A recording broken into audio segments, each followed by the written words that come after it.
तो सबसे पहले हम पढ़ेंगे खगोलीय दूरदर्शी यानी कि एस्ट्रोनॉमिकल टेलीस्कोप के बारे में। ये जो खगोलीय दूरदर्शी है, नाम से ही हमको समझ में आ रहा है कि ये खगोलीय पिंडों के अध्ययन में काम आती है। और इस खगोलीय दूरदर्शी में 2 लेंस लगे होते हैं। यदि इस खगोलीय दूरदर्शी में 2 लेंस लगे हैं तो ये किस प्रकार का टेलीस्कोप होगा? लेंस में अपवर्तन की घटना होती है, इसलिए जो खगोलीय दूरदर्शी जिसमें कि ये 2 उत्तल लेंस लगे हुए हमको नजर आ रहे हैं, ये खगोलीय दूरदर्शी एक रिफ्रैक्टिंग टाइप टेलीस्कोप है। इसमें प्रकाश की अपवर्तन की घटना होगी। यहाँ पर हम चित्र को देखें तो यहाँ आप हमको ये 2 लेंस नजर आ रहे हैं, दोनों ही उत्तल लेंस है। साथ साथ ये दोनों लेंस कोएक्सियल हैं, यानी कि इनके अक्ष एक ही हैं। अब जिस लेंस के सामने वस्तु रखी होगी, मतलब जहाँ से वस्तु की किरणें आ रही होंगी, उस लेंस को हम कहते हैं ऑब्जेक्टिव लेंस यानी कि अभिदृश्यक लेंस। और दूसरा लेंस जिसके सामने हम अपनी आंखें रखेंगे और वस्तु का फाइनल प्रतिबिंब देखेंगे, उस लेंस को हम कहते हैं आईपीस लेंस यानी कि नेत्रिका लेंस। तो यहाँ पर ऑब्जेक्टिव लेंस के लिए हम O से दर्शाएंगे उसके प्रकाशिक केंद्र को, और नेत्रिका लेंस यानी कि आईपीस लेंस के प्रकाशिक केंद्र को E से दर्शाएंगे। अब ये जो चित्र बनेगा, इसको भी हम 2 स्थिति में बनाएंगे। पहला तो जब प्रतिबिंब स्पष्ट दृष्टि की न्यूनतम दूरी पर बने, दूसरा जब प्रतिबिंब अनंत पर बने। तो हम पहले तो स्पष्ट दृष्टि की न्यूनतम दूरी पर बनने वाले प्रतिबिंब के लिए टेलीस्कोप की संरचना देखते हैं। मान लीजिए यहाँ पर एस्ट्रोनॉमिकल किसी वस्तु को हम देख रहे हैं, कोई खगोलीय पिंड को हम देख रहे हैं जिसे हम AB से दर्शा रहे हैं। अब ये खगोलीय पिंड बहुत दूर में है, तो इससे आने वाली सारी प्रकाश किरणें एक दूसरे के समांतर होंगी, और इस पहले लेंस यानी कि अभिदृश्यक लेंस से अपवर्तन के पश्चात ये अभिदृश्यक लेंस के फोकस तल पर जाकर प्रतिबिंब का निर्माण करेंगी, और ये प्रतिबिंब वास्तविक बनेगा और उल्टा होगा। तो सबसे पहले हम एक AB वस्तु लेते हैं, एस्ट्रोनॉमिकल ऑब्जेक्ट लेते हैं, उसे समांतर आती हुई किरणों को देखते हैं। अब ये जो एस्ट्रोनॉमिकल ऑब्जेक्ट है, ये इस लेंस के साथ अंतरित कोण बनाएगा अल्फा। वस्तु के द्वारा बने अंतरित कोण को हम अल्फा से दर्शाते हैं, और प्रतिबिंब, अंतिम जो प्रतिबिंब बनेगा उसके अंतरित कोण को बीटा से दर्शाएंगे। यहाँ पर बनेगा अल्फा कोण इस मुख्य अक्ष के साथ। अब ये किरणें अपवर्तन के पश्चात इस ऑब्जेक्टिव लेंस के फोकस तल पर जाकर मिलेंगी, यानी कि ये जो दूरी होगी इस लेंस के प्रतिबिंब की, ये इसकी फोकस दूरी के बराबर होगी, जिसे हम दर्शाएंगे FO से। और यहाँ पर वास्तविक उल्टे प्रतिबिंब का निर्माण होगा, जिसे हम A1 B1 से दर्शा रहे हैं। अब जो दूसरा लेंस है वो इस प्रकार रखा जाएगा, या फिर हम उसको इस प्रकार एडजस्ट करते हैं। आपने देखा होगा कि जब हम दूरबीन से, दूरदर्शी से काम करते हैं तो एडजस्टमेंट करते हैं, मतलब दोनों लेंस की दूरी को हम एडजस्ट करते हैं, जिसको हम लेंस का समायोजन कहते हैं या फिर दूरबीन का समायोजन कहते हैं। इसके आधार पर ही प्रतिबिंब का निर्माण अलग अलग स्थिति में होता है। तो यहाँ पर ये जो दूसरा वाला आईपीस लेंस है वो इतनी दूरी पे रखा जाएगा कि जो पहले वाले ऑब्जेक्टिव लेंस का प्रतिबिंब हो वो इस आईपीस लेंस की फोकस बिंदु और इसके प्रकाश केंद्र के बीच में बने। क्योंकि हम जानते हैं कि उत्तल लेंस में यदि वस्तु प्रकाश केंद्र और फोकस के बीच में रखी गई हो तो उसका प्रतिबिंब बड़ा और आभासी और सीधा बनता है। तो यहाँ पर मान लीजिए कि इसकी फोकस दूरी FE है, तो ये जो प्रतिबिंब पहले वाले लेंस ऑब्जेक्टिव लेंस का बन रहा है, ये फोकस FE और इस प्रकाश केंद्र के कहीं बीच में स्थित होगा। अब इससे जो किरणें प्रकाश केंद्र से गुजरेगी वो सीधे निकल जाएगी। जो दूसरी वाली किरण इस मुख्य अक्ष के समांतर होगी, वो हम देखेंगे कि कुछ कोण बनाती हुई आगे निकल जाएगी, और वो कहाँ से गुजरेगी, वो इस आईपीस लेंस के फोकस से गुजरती हुई आगे निकलेगी। अब ये दोनों किरणों के बीच की दूरी तो लगातार बढ़ती जा रही है अपवर्तन के पश्चात, तो यहाँ पर बनेगा आभासी प्रतिबिंब। और ये जो दो किरणें अपवर्तन के पश्चात आगे जा रही हैं वो ऐसे प्रतीत होंगी जैसे कि वो इस बिंदु से आगे जा रही हों, यानी कि यहाँ पर एक आभासी प्रतिबिंब का निर्माण होगा जिसको हम A2 B2 से दर्शाएंगे। और ये आभासी प्रतिबिंब इस वस्तु मतलब अब जो A1 B1 है वो लेंस E के लिए, इस आईपीस लेंस के लिए वर्चुअल ऑब्जेक्ट यानी कि वस्तु की तरह काम करेगी। तो अब जो इसका प्रतिबिंब बनेगा A1 B1 का, जिसको हम A2 B2 से दर्शा रहे हैं, वो इस वस्तु की तुलना में बड़ा बनेगा, आवर्धित बनेगा। तो इस प्रकार टेलीस्कोप के द्वारा जो प्रतिबिंब बनेगा वो वस्तु की तुलना में उल्टा होगा और वो बड़ा दिखाई देगा, क्योंकि यहाँ पर हम देखें तो उसका दर्शन कोण यानी कि इस आईपीस लेंस पे बनाया गया अंतरित कोण का मान बढ़ जाएगा। यहाँ पर हम देखें तो इस प्रतिबिंब के द्वारा अंतरित कोण इसको हम दर्शाएंगे बीटा से, और देख सकते हैं कि बीटा का मान अल्फा की तुलना में अधिक है। यहाँ पर जो दो लेंस हमने लिए हैं, ये दोनों ही तो उत्तल लेंस थे, ये दोनों ही कोएक्सियल थे। फर्क इनकी फोकस दूरी का है। जो ऑब्जेक्टिव लेंस की फोकस दूरी है वो अधिक होगी और उसका अपर्चर भी अधिक होगा। वहीं यदि हम आईपीस लेंस को देखें तो इसकी फोकस दूरी भी कम होगी और इसका अपर्चर भी कम होगा। आपने देखा होगा दूरबीन को कि सामने वाला लेंस बड़ा रहता है और जो लेंस आंखों के पास रहता है वो छोटा रहता है। तो यहाँ पर भी इसी प्रकार हम इस टेलीस्कोप के कंस्ट्रक्शन को देखें। यहाँ पर प्रतिबिंब कहाँ बना था? स्पष्ट दृष्टि की न्यूनतम दूरी, इसलिए जो आईपीस लेंस E है वहाँ से प्रतिबिंब की दूरी को हम दर्शाएंगे D से। और ये जो A1 B1 यहाँ पर हमने लिया है, ये तो इस खगोलीय पिंड का प्रतिबिंब था जो पहले वाले लेंस से बना था, यानी कि ऑब्जेक्टिव लेंस से। लेकिन जब इसी को दूसरे वाले लेंस यानी आईपीस लेंस के लिए देखें तो ये वर्चुअल ऑब्जेक्ट की तरह कार्य करेगा। इसलिए आईपीस लेंस के लिए हम इसको वस्तु की दूरी मान सकते हैं, इसलिए इसको हम दर्शाएंगे UE से। और जो फाइनल प्रतिबिंब बना है A2 B2, ये आईपीस लेंस से कितनी दूरी पर होगा? स्पष्ट दृष्टि की न्यूनतम दूरी पर, इसलिए इसे हम दर्शाएंगे D से। अब इस टेलीस्कोप की संरचना को हम उस स्थिति में भी समझते हैं जहां पर प्रतिबिंब का निर्माण अनंत पे हो। इसके लिए ये तो सारा चीज सेम ही रहेगा। जो हमने दो उत्तल लेंस लिए हैं ये दोनों ही कोएक्सियल होंगे, सारा चीज सेम है, बट फर्क कहाँ पर होगा? इन दोनों लेंस को कुछ इस प्रकार एडजस्ट किया जाएगा कि जो पहले वाले लेंस से इस खगोलीय पिंड का प्रतिबिंब बने वो दूसरे वाले लेंस की फोकस दूरी पर बने। और हम जानते हैं कि एक उत्तल लेंस पे जब किसी वस्तु को उसके फोकस पे रखा जाता है तो उसका प्रतिबिंब अनंत पर बनता है और ये प्रतिबिंब वास्तविक होता है। तो इसी कॉन्सेप्ट को ध्यान में रखते हुए हम इन दोनों लेंसों के बीच में एडजस्टमेंट करेंगे, समायोजन करेंगे। अब इसका रे डायग्राम हम देखते हैं। जो वस्तु से समांतर किरणें आ रही थी जो कि इस मुख्य अक्ष के साथ, इस ऑब्जेक्टिव लेंस के साथ अल्फा कोण बनाई हुई थी, यानी कि वस्तु का अंतरित कोण अल्फा से दर्शाया जा रहा है। अब यहाँ पर ये सारी किरणें इस पहले वाले लेंस ऑब्जेक्टिव लेंस से अपवर्तन के पश्चात इसके फोकस तल पर मिलेंगी, जिस दूरी को हम FO से दर्शा रहे हैं, यानी कि ऑब्जेक्टिव लेंस की फोकस दूरी होगी। और यही बिंदु, यही स्थिति इस आईपीस लेंस की फोकस दूरी के बराबर भी होगी और ये दर्शाया जाएगा, इस दूरी को हम दर्शाएंगे FE से।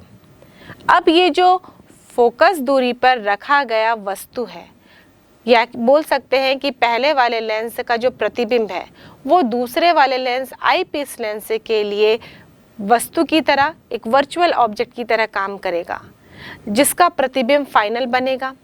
तो हम इससे निकलने वाली एक किरण लेंगे जो प्रकाश केंद्र से जा रही है, ये सीधे सीधे आगे बढ़ जाएगी, और इससे निकलने वाली मुख्य अक्ष के समांतर जो किरण होगी वो इसके फोकस से गुजरती हुई आगे बढ़ जाएंगी। अब इन दोनों किरणों को हम देखें तो ये दोनों किरणें एक दूसरे के समांतर हैं, तो ये मानकर चलते हैं कि ये अनंत पर एक दूसरे को कट करेंगी। तो जब हम इसको पीछे की ओर बढ़ाते हैं या फिर ऐसा देखते हैं कि ये किरणें कहाँ से आती हुई प्रतीत हो रही हैं, वहीं पर प्रतिबिंब का निर्माण होगा, यानी कि अनंत पर प्रतिबिंब का निर्माण होगा। और इस स्थिति में प्रतिबिंब द्वारा इस आईपीस लेंस में बनाया हुआ अंतरित कोण, इसको हम दर्शाते हैं बीटा से। और यहाँ पर भी हम देख सकते हैं कि जो बीटा का मान है वो अल्फा के मान से अधिक होगा, यानी कि जो प्रतिबिंब बनेगा वो आवर्धित होगा। अब हम दोनों ही स्थितियों में इस टेलीस्कोप की आवर्धन क्षमता ज्ञात करेंगे। और हम जानते हैं कि मैग्निफिकेशन यानी कि आवर्धन क्षमता का फॉर्मूला होता है m बराबर प्रतिबिंब द्वारा बनाया गया अंतरित कोण अपॉन वस्तु द्वारा बनाया गया अंतरित कोण। तो m बराबर हो जाएगा बीटा अपॉन अल्फ़ा। चूँकि ये दोनों का मान बहुत ही कम है, इसलिए हम बीटा और अल्फ़ा के स्थान पर tan बीटा और tan अल्फ़ा लिख सकते हैं, और इसे हम दे देंगे समीकरण 1। अब हम त्रिभुज A1OB1 को देखें। यहाँ पर हमको प्राप्त होगा tan अल्फ़ा का मान, क्योंकि हम देख रहे हैं कि वस्तु द्वारा बनाया गया अंतरित कोण अल्फ़ा है, तो इससे वर्टिकली अपोजिट एंगल वो भी अल्फ़ा होगा। तो यहाँ से tan अल्फ़ा बराबर हो जाएगा A1B1 अपॉन OB1, यानी कि लंब बटे आधार। वैसे ही हम दूसरा त्रिभुज देखें A1EB1। इस त्रिभुज में tan बीटा बराबर होगा A1B1 अपॉन EB1। अब दोनों ही मान हमारे पास मौजूद हैं, इसे हम मैग्निफिकेशन में रख देते हैं, यानी कि समीकरण 1 में। तो m बराबर मिलेगा A1B1 अपॉन EB1 अपॉन में A1B1 अपॉन OB1। यहाँ से A1B1 दोनों न्यूमरेटर डिनोमिनेटर से कट जाएंगे, और फाइनली हमें मिलेगा m बराबर OB1 अपॉन EB1।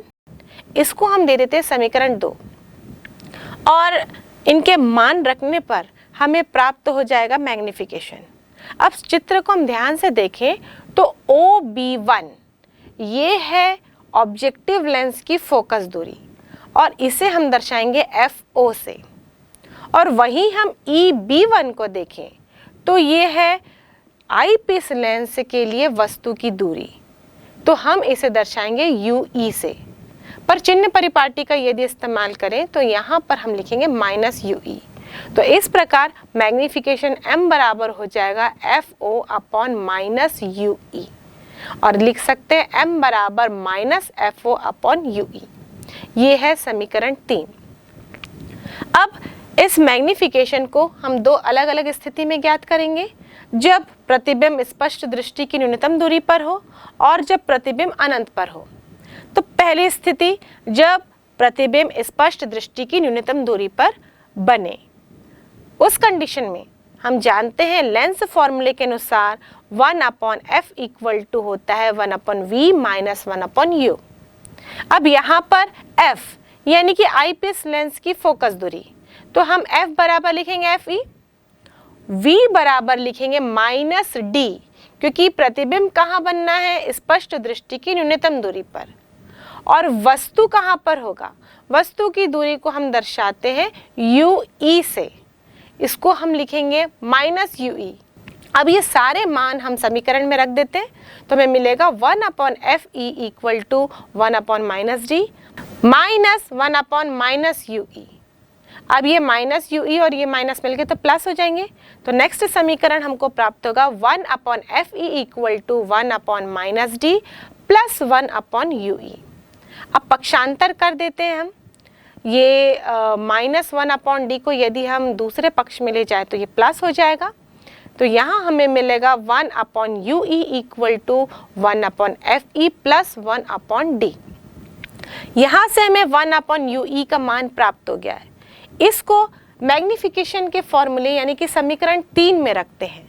समीकरण 3 में मान रखने पर हमें मिलेगा m बराबर -FO, और इस UE के स्थान पर हम लिखेंगे 1/FE प्लस 1/d, क्योंकि ये हमें प्राप्त हो चुका है 1/UE का मान। तो यहाँ से m बराबर होगा -FO/FE। यहाँ FE हमने कॉमन ले लिया है तो ब्रैकेट के अंदर बचेगा 1 + FE/D। ये है मैग्नीफिकेशन का फॉर्मूला जब प्रतिबिंब स्पष्ट दृष्टि की न्यूनतम दूरी पर बने। और इस कंडीशन में जिस प्रकार मैंने आपको पहले ही बताया था कि हम दोनों लेंस के बीच की दूरी को समायोजित करते हैं ताकि प्रतिबिंब अलग अलग स्थिति पे बन सके। तो इस कंडीशन में नली की लंबाई यानी कि टेलीस्कोप की लंबाई कितनी होनी चाहिए, इन दोनों लेंस के बीच की दूरी कितनी होनी चाहिए। तो चित्रानुसार हमको क्या दिख रहा है कि लेंथ ऑफ पाइप, इस नली की लंबाई OE होनी चाहिए, यानी कि दोनों लेंस के बीच की दूरी। ये OE बराबर कितना होगा, ये OB1 + EB1 के बराबर होगा। OB1 का मान कितना है FO और EB1 का मान कितना है UE। तो यहाँ पर इस पाइप की लंबाई L बराबर होगी FO + UE। इन सारे वैल्यूज़ को आप याद रखिए क्योंकि ये 1 नंबर के क्वेश्चन में एग्ज़ाम में आता है या फिर इस पर आधारित न्यूमेरिकल क्वेश्चंस भी एग्ज़ाम में आते हैं जहाँ पर नली की लंबाई कितनी होगी ये हमको ज्ञात करनी होती है। तो ये इस कंडीशन में नली की लंबाई FO + UE होगी। अब हम दूसरी कंडीशन को देखते हैं जहाँ पर प्रतिबिंब अनंत पर बन रहा हो। तो ये चित्र हमने तो पहले ही देखा था कि जब प्रतिबिंब अनंत पर होगा तो ये स्थिति होगी। यहाँ पर हम देखें तो प्रतिबिंब तो अनंत पे बन रहा है, यानी कि आप V बराबर लिखेंगे अनंत।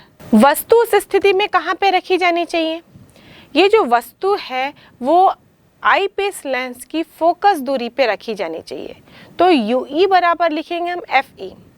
तो इस कंडीशन में समीकरण 3 से हम देखें तो मैग्नीफिकेशन m बराबर मिलेगा -FO/FE।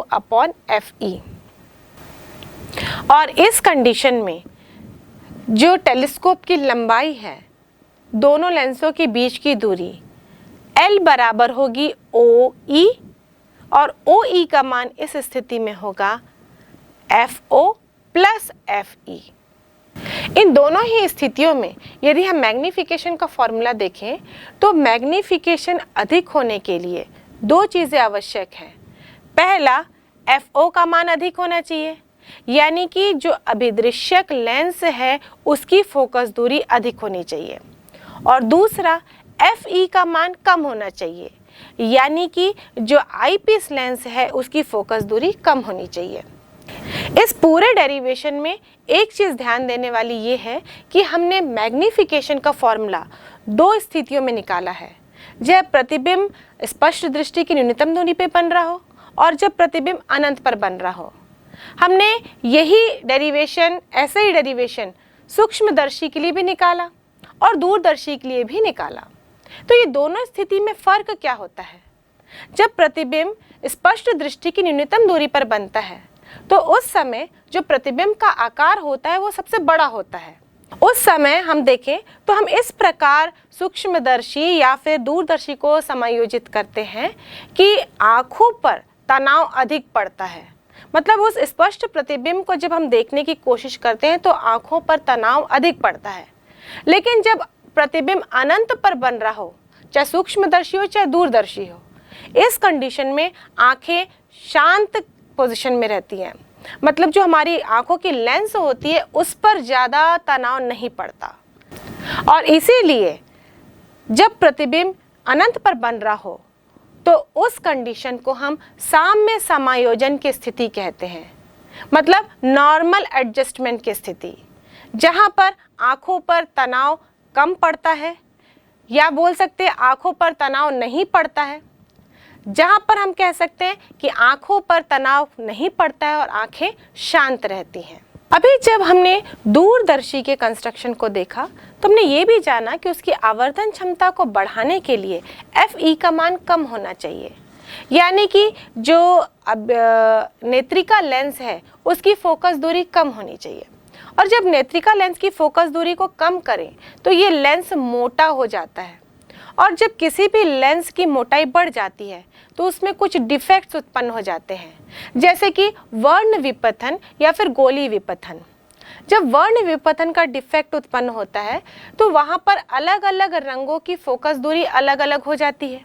हम जानते हैं कि श्वेत प्रकाश 7 रंगों से मिलकर बना है और इसमें 7 रंग होंगे, तो जब लेंस से अपवर्तन होगा तो ये सारे रंग अलग अलग फोकस दूरी पर मिलेंगे।